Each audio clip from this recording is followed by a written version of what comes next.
Hey Joe fans, I'm John Setzler. Welcome back to Kamado Joe Cooking Channel. Today we are going to fire up our Kamado Joe Classic and we're going to use the new JOTISSERIE and we are going to spin a rib roast. So let's get started.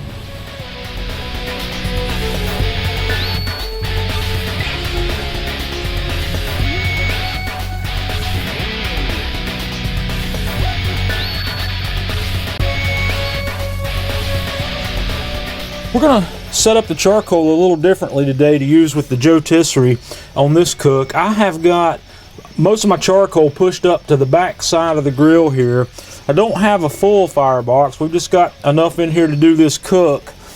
And I'm going to light up 2 of our Kamado Joe fire starter cubes to get this thing started. And we're going to let this burn for about 10 minutes or so with the lid open. Now that I have my fire going, I'm going to close the lid on the JOTISSERIE and we're going to set up to cook at around 325 to 350 today.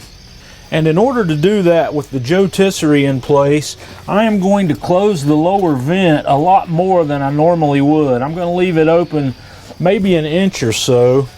And then I'm going to close the slider on the daisy wheel fully and I'm going to open the vent about half right there. And we're going to go from there. The JOTISSERIE cooks a little differently than the Joe without it, so we're going to look at that as we go during this cook. So now while our grill's coming up to temp, we're going to go get this roast ready. While our grill's warming up, we're going to make a rub to go on this roast, and I'm going to start out with just 1/4 cup of kosher salt, and I'm going to give this a good mix.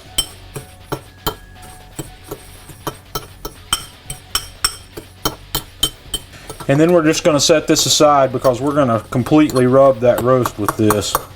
What I have here is about a 5.5 pound beautifully cut prime rib roast that I picked up in Asheville, North Carolina at a place called the Chop Shop. These guys have outstanding quality meat and they've done a beautiful cowboy cut on this for me and tied it up. So what we're going to do to start with is I'm going to rub this down with a thin coat of extra virgin olive oil.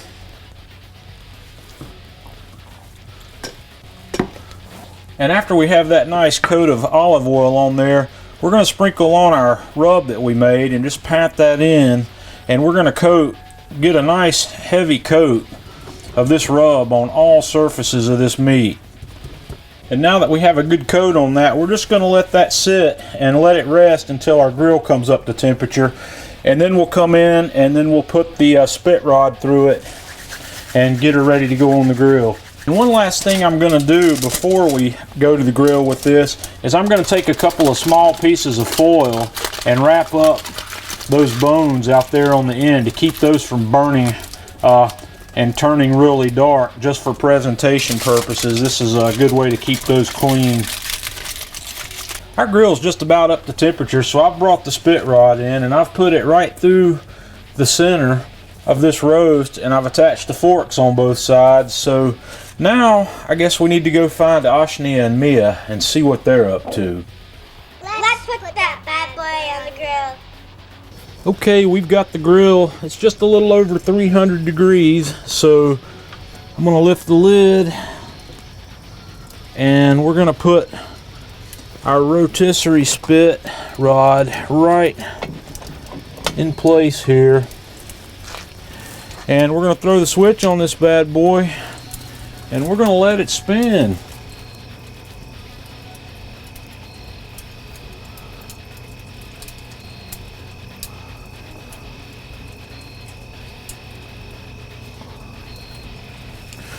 I'm not sure how long this cook is going to take. We are going to let it cook until I get an internal temperature between 120 and 125 on this meat. I want a medium rare cook. And we're going to let it rest for a little bit after we cook it. So we'll be back to visit this thing closer to time that it's ready.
Okay guys, our roast is ready. Man, this thing looks beautiful. I've got an internal temperature reading here of 120 to 125.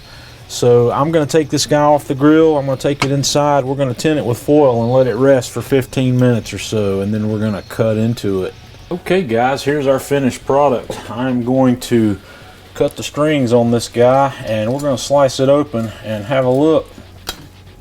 Okay guys, I want you to have a look at what a perfectly cooked medium rare rib roast should look like. This guy's looking outstanding. So I'm going to plate a piece of this and we're going to have a taste. Okay guys, here we go. It's time to have a little bite of this. I'm going to get a piece off the outside edge to start with.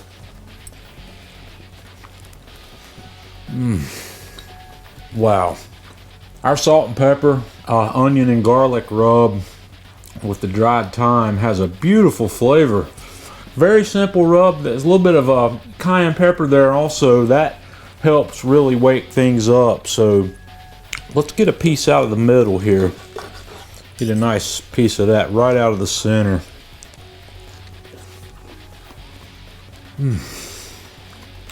Man, guys, that is a score in any book. I'm really happy with the way the rotisserie system performed on this. It cooked perfectly.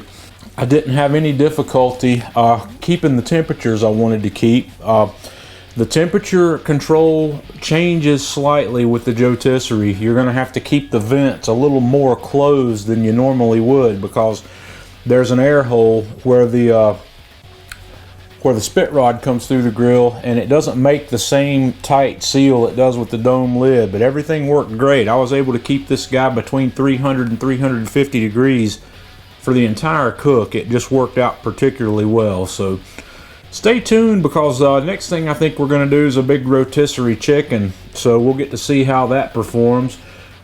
Leave us a comment on the video. Let us know what you think about this.